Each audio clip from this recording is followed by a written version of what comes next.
గజం కేవలం 4,500 రూపాయలతో 165 గజాల భూమి కేవలం 8 లక్షలు మాత్రమే. నమస్తే, వెల్కమ్ టు సుమన్ టీవీ. ప్రస్తుతం మనతో పాటు ఉన్నారు ప్రముఖ జ్యోతిష్యులు, కాశీలో శ్రీ కామాక్షి నిత్య అన్నదాన ఆశ్రమ నిర్వాహకులు బ్రహ్మశ్రీ నందిబొట్ల శ్రీహరి శర్మ గారు. నమస్తే గురుగారు. వాగర్థావివ సంపృక్తౌ వాగర్థ ప్రతిపత్తయే జగదఃపితరౌ వందే పార్వతీ పరమేశ్వరౌ. అన్నపూర్ణే సదాపూర్ణే శంకర ప్రాణవల్లభే జ్ఞాన వైరాగ్య సిద్ధ్యర్థం భిక్షాం దేహీ చ పార్వతి. మాతా చ పార్వతీదేవి పితాదేవో మహేశ్వర బాంధవా శివభక్తాశ్చ స్వదేశో భువనత్రయం. సదాశివసమారంభాం శంకరాచార్య మధ్యమాం అస్మదాచార్యపర్యంతం వందే గురుపరంపరాం. ఆదిత్యాయ చ సోమాయ మంగళాయ బుధాయ చ గురుశుక్రశనిభ్యశ్చ రాహవే కేతవే నమః. శృంగేరి జగద్గురు పీఠాధిపతులు శ్రీ శ్రీ శ్రీ భారతీ తీర్థ మహాస్వాముల వారికి, శ్రీ శ్రీ శ్రీ విధుశేఖర భారతీ తీర్థ మహాస్వాముల వారికి, కంచి కామకోటి పీఠాధిపతులు శ్రీ శ్రీ శ్రీ విజేంద్ర సరస్వతి మహాస్వాముల వారికి ప్రణామములు తెలియజేసుకుంటూ కార్యక్రమాన్ని ప్రారంభిద్దాం. గురుగారు, అయోధ్యలో జనవరి 22న శ్రీరాముని విగ్రహ ప్రాణప్రతిష్ఠ జరగబోతోంది. అందరూ 1000 కళ్ళతో ఎదురు చూస్తున్నారు ఆ పర్వదినం కోసం. అయితే జనవరిలో ముహూర్తాలు ఉండవు అంటారు కదా, మరి ఎలా జరుపుతున్నారు? వీక్షించేటువంటి సుమన్ టీవీ ప్రేక్షకులు గమనించాల్సిన అంశం ఏంటంటే, మన భారతదేశంలో అనేకమైనటువంటి కాలమానాలు అనేటువంటివి పరిగణలోకి ఉంటాయి. ఇప్పుడు మనము చంద్రుని యొక్క గమనాన్ని అనుసరించి మన ఆంధ్ర, తెలంగాణ, కర్ణాటక, అలాగే కేరళలో కొంత ప్రాంతము, కాబట్టి స్వస్తిశ్రీ చాంద్రమానం, అదే తమిళనాడు వెళితే సూర్యమానం, సౌరమానం ప్రకారం, అలాగే నార్త్ సైడ్లో కొన్ని ప్రాంతాలు కూడా సూర్యమానం, అలాగే ఈ సంబంధించినటువంటి కాశీ, ఉత్తరప్రదేశ్, అయోధ్య, ఢిల్లీ ఇలాంటి ప్రాంతాలలో బారహస్పత్యమానము అనేటువంటిది వర్తిస్తుంది. కాబట్టి చాలామందికి, వీక్షించేటువంటి ప్రేక్షకులకి చాలామందికి సందేహం ఏంటంటే, ఇప్పుడంతా పుష్యమాసం కదా, మనకు జరుగుతుంది పుష్యమాసం, కానీ వాళ్ళకి బారహస్పత్యమానం ప్రకారము ఆల్రెడీ ఈ యొక్క మాఘమాసము ప్రారంభమై ఉన్నది. కాబట్టి మాఘమాసము అనేటువంటి దాన్ని దృష్టిలో పెట్టుకుని ఈ యొక్క ముహూర్తములన్నీ కూడాను అక్కడి కాలమానం, అయోధ్య సంబంధించినటువంటి వాటికి బారహస్పత్యమానానికి కాలమాన ప్రకారం ఆల్రెడీ అక్కడ శుభముహూర్తాలు ప్రారంభమవుతాయి. ఉదాహరణకి మీరు చూసుకోండి, మనకు ఈ తమిళియన్స్ ఆచార పద్ధతిలో చూసుకున్న, మనకు ఆషాఢ మాసం అయినప్పుడు వాళ్ళకి శ్రావణ మాసం ఉంటుంది. అందుకనే ఇక్కడ జూన్, జూలై మాసంలో వాళ్ళ యొక్క పెళ్ళిళ్ళు జరుగుతుంటాయి, గృహప్రవేశాలు జరుగుతుంటాయి. కాబట్టి ఈ గందరగోళాలన్నీ కూడాను మర్చిపోయి ప్రశాంతంగా అద్భుతమైనటువంటి నిర్మాణము జరిగి రాముల వారి విగ్రహ ప్రాణప్రతిష్ఠ జరుగుతున్నటువంటి సందర్భంగా అందరం కూడా ఆనందంగా ఉందాం. అసలు విగ్రహ ప్రతిష్టకు సంబంధించినటువంటి ముహూర్త విశేషాలు ముందు ముందు తెలుసుకుందాం. గురుగారు, అందరికీ ఈ ముహూర్త విశిష్టత మీదే ఎదురు చూస్తూ ఉన్నారు. ఆ విశిష్టత తెలియజేస్తారా? వీక్షించేటువంటి సుమన్ టీవీ ప్రేక్షకులు గమనించాల్సిన అంశం ఏంటంటే, మన భారతీయుల కళ, సనాతన ధర్మాన్ని పాటించే వారందరి యొక్క కళ, దాదాపు 500 సంవత్సరాల క్రితం మన నుంచి దూరం అయిపోయినటువంటి రామమందిరము ఈనాడు మనం మోడీ గారి హయాంలో ఈ సంబంధించినటువంటి రాముల వారి విగ్రహ ప్రతిష్ఠ మనకు జరుగుతుంది. ముఖ్యంగా గమనించాల్సిన అంశం ఏంటంటే, ఏ యొక్క ప్రతిష్ఠ అయినప్పటికీ కూడా ముందుగా యంత్ర ప్రతిష్ఠ జరిగిన తరువాత మాత్రమే విగ్రహ ప్రతిష్ఠ. కాబట్టి ఈ యొక్క జనవరి 22వ తారీఖు రోజున సంబంధించినటువంటి ప్రాణప్రతిష్ఠ కార్యక్రమం, యంత్ర ప్రాణప్రతిష్ఠ 12:29:08 నుంచి 12:30:32 అంటే దగ్గర దగ్గర 84 సెకండ్ల పాటు ఉంటుందండి ఈ యొక్క ప్రతిష్ఠ. ఈ 84 సెకండ్లలోనే యంత్ర ప్రతిష్ఠ జరుగుతుంది. తదనంతరం బాలరాముడి యొక్క విగ్రహ ప్రతిష్ఠ ఇవన్నీ జరిగిపోతాయి, కళాన్యాసము, ఇవన్నీ కూడా జరిగిపోతాయి. ఇక గమనించాల్సిన అంశం ఏంటంటే, 22వ తారీఖు రోజుననే ఎందుకు ఏర్పాటు చేయడం జరిగింది, తదుపరి అనేటువంటి ముహూర్తాలు ఉన్నాయి కదా అని అంటుంటారు. అయితే వీక్షించేటువంటి సుమన్ టీవీ ప్రేక్షకులు అనేకమైనటువంటి భిన్నాభిప్రాయాలు ఉంటాయి. దీన్ని దృష్టిలో పెట్టుకొని చాలామంది అనుకుంటారు, ఎన్నికల కోడ్ దృష్టిలో పెట్టుకొని ముందుగా చేశారు అనుకుంటారు. అది వాస్తవం కాదు. ఇది సత్యం ఎంతదైనదంటే, ఈ జనవరి 22వ తారీఖు రోజున ఉన్నటువంటి గ్రహాల యొక్క స్థితిగతులు ఉన్నంతగా తిరిగి మార్చి, ఏప్రిల్, మేలలో లేవు. గుర్తుపెట్టుకోండి, ప్రాణప్రతిష్ఠ జరగాలనంటే గురుడు శుభకరుడై ఉండాలి. కాబట్టి ఇక్కడ ఆ ప్రాణప్రతిష్ఠ సంబంధించినటువంటి ముహూర్తం అనగా శుభ అశుభాల యొక్క కలయిక ఏంటో మనం తెలుసుకుందాం. ముందుగా 22వ తారీఖు జనవరి 2024 రోజు ఉన్నటువంటిది ఏంటి? ద్వాదశి తిథి. సహజంగా మనకు ఏ పంచాంగంలో నేను ఏం చెప్తుంది, ద్వాదశి తిథి అనేటువంటిది పనికిరాదు అని అంటారు. కానీ గమనించాల్సిన అంశం ఏంటంటే ఈ ద్వాదశి తిథి రోజునే శ్రీ విష్ణు భగవానుల వారు కూర్మ అవతారాన్ని రూపుదాల్చి ఆ సంబంధించినటువంటి సాగర మథనానికి వేదిక అయ్యారు, బేస్ అయ్యారు. కూర్మ అవతారం ఈ యొక్క ద్వాదశి తిథి రోజునే ఏర్పడింది. అందుకనే దీనికి కూర్మ ద్వాదశి అని చెప్పి పేరు. కాబట్టి అక్కడ సాక్షాత్తు విష్ణువు అవతారము దాల్చినటువంటి ద్వాదశి తిథి రోజునే రాముల వారి విగ్రహ ప్రాణ ప్రతిష్ఠ జరుగుతుంది. ఒకటి క్లియర్ అయిపోయింది. ఇక ముహూర్తానికి సంబంధించినటువంటి వారాలలో సోమ, గురు, శుక్ర, బుధ ఈ 4 వారములు 4 రోజులు కూడా అత్యంత శుభదాయకమైనటువంటి ఫలితాన్ని ఇస్తాయి. కాబట్టి సోమవారము చాలా విశేషము. అందున సోమవారానికి అధిపతి అయినటువంటి చంద్రుడు ముహూర్త లగ్నానికి ఉచ్చస్థితిలో ఉన్నాడు. అది చాలా గుర్తుపెట్టుకోండి, చాలా శుభకరమైనటువంటిది. ఇక గమనించాల్సిన అంశం ఏంటంటే పాపగ్రహాలు త్రికము స్థానములలో ఉండాలి, అలాగే పాపగ్రహాలు కోణ స్థానంలో ఉండాలి, శుభగ్రహాలు కేంద్రంలో ఉండాలి. ఇది ముహూర్త లగ్నానికి ఉన్నటువంటి ప్రాధాన్యత. కాబట్టి ముహూర్త లగ్నానికి లగ్నము కేంద్రము కోణము కూడా అవుతుంది. అట్టి లగ్నము కేంద్రము కోణమైనటువంటి లగ్నంలోనే గురువు స్థితి పొంది ఉండడం, అలాగే 6, 7, 8 స్థానాల్లో అనగా త్రిక స్థానాల్లో కేతువు 6వ ఇంట ఉండడం. ఇక గమనించుకున్నట్లయితే లగ్నాధిపతి అయినటువంటి కుజుడు 9వ స్థానంలో ఉండడం, నవమాధిపతి అయినటువంటి గురువు లగ్నంలో ఉండడం, లగ్న నవమాధిపతులకి పరివర్తన యోగం కలగడం. ఇది చాలా గొప్ప యోగము. జాతక భావంలో ఇది చాలా గొప్ప యోగాన్ని సూచిస్తుంది. ఇక గమనించినట్లయితే ఇక్కడ నవమ భావములో గ్రహాల యొక్క స్థితిని బట్టి చూసుకుంటే లగ్నాత్తు 11వ ఇంట శని స్వక్షేత్రంలో ఉండడం, అలాగే రాహు 12వ ఇంట, చంద్రుడు 2వ ఇంట ఉచ్చస్థితి పొంది ఉండడం. ఇక్కడ మనం డిగ్రీలతో సహా మనం వేసుకున్నామండి. ఇక్కడ ఉన్నటువంటి అన్ని గ్రహాలలో ఆత్మకారకుడు అనగా ఎక్కువ డిగ్రీలు పాస్ అయినటువంటి గ్రహము చంద్రుడు కాబట్టి ఆత్మకారకుడు అయ్యాడు. ఆ యొక్క ఆత్మకారకుడు చంద్రుడు జన్మించిన అనగా ఈ సంబంధించినటువంటి ప్రాణప్రతిష్ఠ ముహూర్త లగ్నానికి యోగకారకుడు. అట్టి ఆత్మకారకుడైనటువంటి చంద్రుడు ఉచ్చస్థితిలో ఉండడం చాలా విశేషం ముహూర్త లగ్నానికి. పైగా ముహూర్త లగ్నానికి చంద్రుడు స్థిర రాశిలో స్థితి పొంది ఉండి ఉచ్చస్థితి పొంది ఉండడం, లగ్నం నుంచి ద్వితీయ స్థానం అవ్వడం చాలా గొప్ప యోగం అండి.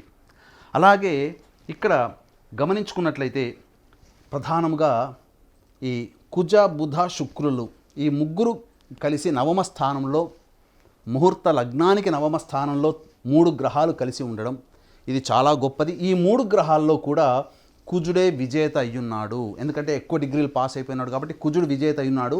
అట్టి కుజుడు ముహూర్త లగ్నానికి లగ్నాధిపతి అవ్వడం చాలా విశేషం. అట్టి కుజునికి బలం పెరిగింది. లగ్నంలో గురువు ఉండగా యోగము. ఎందుకంటే లగ్నంలో గురువు ఉన్నాడు. ముహూర్త లగ్నం నేను చెప్పేది.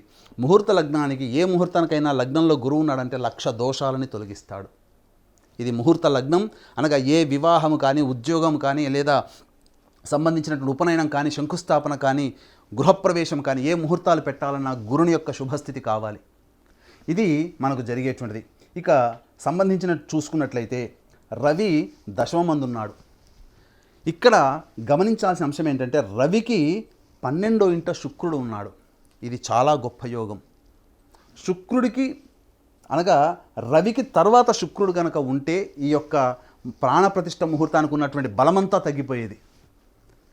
అలాగే ఇక్కడ గమనించుకున్నట్లయితే ప్రధానంగా ఆ రోజున ఉన్నటువంటి నక్షత్రం ఏంటండి, మృగశిర నక్షత్రం. మృగశిర నక్షత్రానికి అధిపతి ఎవరు? చంద్రుడు. అట్టి మృగశిర నక్షత్రానికి అధిపతి అయినటువంటి చంద్రుడు ఉచ్చస్థితిలో ఉన్నాడు. సోమవారము మృగశిర నక్షత్రము కలిసినటువంటి యోగము ఏంటంటే అది సర్వతో సిద్ధియోగము, సర్వ ఆనంద సిద్ధియోగం అని చెప్పి మనకు జాతక భావంలో చెప్పబడింది. సోమవారం నాడు మృగశిర నక్షత్రం కలిసి వచ్చినటువంటి రోజు సర్వతో సిద్ధియోగం. కాబట్టి ఆ సర్వతో సిద్ధియోగం అక్కడ ఏర్పడి ఉంది. ఇక ఆ రోజున ఉన్నటువంటిది గమనించుకున్నట్లయితే మృగశిర నక్షత్రము ప్రధానముగా దేవతా ప్రతిష్టలకి చాలా బలమైనటువంటి నక్షత్రంగా చెప్పబడి ఉంది. అలాగే ఇంద్రయోగం ఉంది, అలాగే బాలవ కరణం కూడా ఉంది ఆ రోజున. ఇక గమనించుకున్నట్లయితే ప్రధానముగా ఈ మేష లగ్నాత్తు ఇది చాలా గొప్ప యోగం. లగ్నంలో గురువు స్థితి పొంది ఉండడం చాలా గొప్ప యోగం. దీని ప్రభావం వలన మంచి స్థితి అనేటువంటిది ఆ ప్రాణప్రతిష్ఠ ముహూర్తానికి ఉన్నటువంటి స్వభావము వలన గొప్ప ఖ్యాతిని ఆ యొక్క రామ మందిరం పొందుతుంది. ఈనాటికి ఆ ఖ్యాతి గురించి మనం చెప్పాల్సిన అవసరం లేదు, చాలా గొప్ప ఖ్యాతి అనేటువంటిది. ఇంకా చెప్పాలి అని అంటే మనం నవాంశ గనక తీసుకున్నట్లయితే లగ్నంలో గురువు స్థితి పొంది ఉన్నాడు, నవాంశలో గురువు ఉచ్చస్థితిలో ఉన్నాడు. ఏ లగ్నంలో అయితే గురువు శుభాన్ని కలగచేస్తున్నాడో అట్టి గురువు నవాంశ లగ్నంలో ఉచ్చస్థితి పొంది ఉండడం చాలా గొప్పది, అనగా ఆ ముహూర్త లగ్నానికి బలం ఉన్నట్టుగా చెప్పవచ్చు. ఇక గమనించుకున్నట్లయితే శని శుక్రుడు నవాంశ లగ్నంలో స్వక్షేత్ర స్థితి పొంది ఉన్నారు. ఇంకా ఇక్కడ గమనించుకున్నట్లయితే లగ్నం వచ్చేసి శుక్రుడి యొక్క నక్షత్రంలో పడింది. ఎంత గొప్ప ముహూర్తం పెట్టారు అనంటే కాశీలో ఉన్నటువంటి పండితులు గంగా ఘాట్లో ఉంటారట. ఎంతటి గొప్ప ముహూర్తము అనంటే ఇట్టి లగ్నము భరణి నక్షత్రంలో పడింది. భరణి నక్షత్రాధిపతి అయినటువంటి శుక్రుడు నవమ స్థానంలో ఉండడం, కేతు నక్షత్రంలో ఉండడం, అట్టి కేతువు ప్రాణప్రతిష్ఠ లగ్నానికి 6వ ఇంట ఉండడం అత్యంత బలదాయకమైనటువంటి ముహూర్తంగా చెప్పబడింది. ఇక ఇక్కడ చూసుకున్నట్లయితే ప్రధానంగా చంద్రుడు, ఇక్కడ ప్రధానంగా కుజ నక్షత్రంలో ఉండడం చంద్రుడు, అట్టి కుజుడు ప్రాణప్రతిష్ఠ లగ్నాధిపతి అవ్వడం, అట్టి లగ్నాధిపతి అయినటువంటి కుజుడు ఇక్కడ నవమ స్థానంలో ఉండడం చాలా విశేషమైనటువంటిది. రవి స్వనక్షత్రమైనటువంటి ఉత్తరాషాఢ నక్షత్రంలో ఉండడం, కుజుడు బుధుడు ఈ యొక్క సంబంధించినటువంటి శుక్ర నక్షత్రంలో ఉండడం, విధానంగా చూసుకున్నట్లయితే బలమైనటువంటి స్థితికి ఈ యొక్క ముహూర్తము అనేటువంటిది గొప్పగా చెప్పవచ్చు. ఇక రాహువు 12వ ఇంట, శని 11వ ఇంట, ఇది సాధారణమైనటువంటి యోగముగా చెప్పబడి ఉంది. ఇంకా చెప్పినట్లయితే ఇక్కడ ప్రధానముగా గురువు సంబంధించి శుక్ర నక్షత్రంలో ఉండడం కూడా చాలా యోగం అండి. కాబట్టి ఇన్ని రకాలైనటువంటి యోగం ఉంది కాబట్టే జనవరి 22వ తారీఖు రోజున ఈ సంబంధించినటువంటి బాలరామ విగ్రహ ప్రతిష్ఠ ముహూర్తము దైవజ్ఞులైనటువంటి పండితుల చేత నిర్ణయించబడినటువంటిది. కాబట్టి వీక్షించేటువంటి సుమన్ టీవీ ప్రేక్షకులు కూడా ఇదంతా కూడా మన వైదిక సనాతన సాంప్రదాయానికి సంబంధించినటువంటి హక్కుగా మనం భావించాలి. ఎందుకనంటే ఈ ప్రపంచంలో అయినా కావచ్చు, సనాతన ధర్మం ఉన్నంత కాలము రాముల వారు అనేటువంటి వారు చిరస్థాయిగా నిలిచిపోతారు. అందుకే మన ఆంధ్ర ప్రాంతంలో రామాలయం లేని ఊరు లేదండి, రామనామస్మరణ చేయనటువంటి ఇల్లు లేదండి. అందుకనే ప్రతి చోట కూడా రాముల వారిని కీర్తిస్తూ ఈనాటికి కూడా రాముల వారి కళ్యాణం అత్యంత గొప్పగా జరుపుకుంటూ ఉంటుంటాం. అంతేకాకుండా ఇంకొక విశేషం ఏంటంటే ఆ సమయం 12:29:08 నుంచి 12:30:32 మధ్యకాలం, అనగా 84 నిమిషాల మధ్యకాలం అనేటువంటిది అభిజిత్ లగ్నము. కాబట్టి రాముల వారు అభిజిత్ లగ్నంలోనే జన్మించారు, అభిజిత్ ముహూర్తంలోనే జన్మించారు. కాబట్టి ఇది సరిగ్గా అటువంటిదే.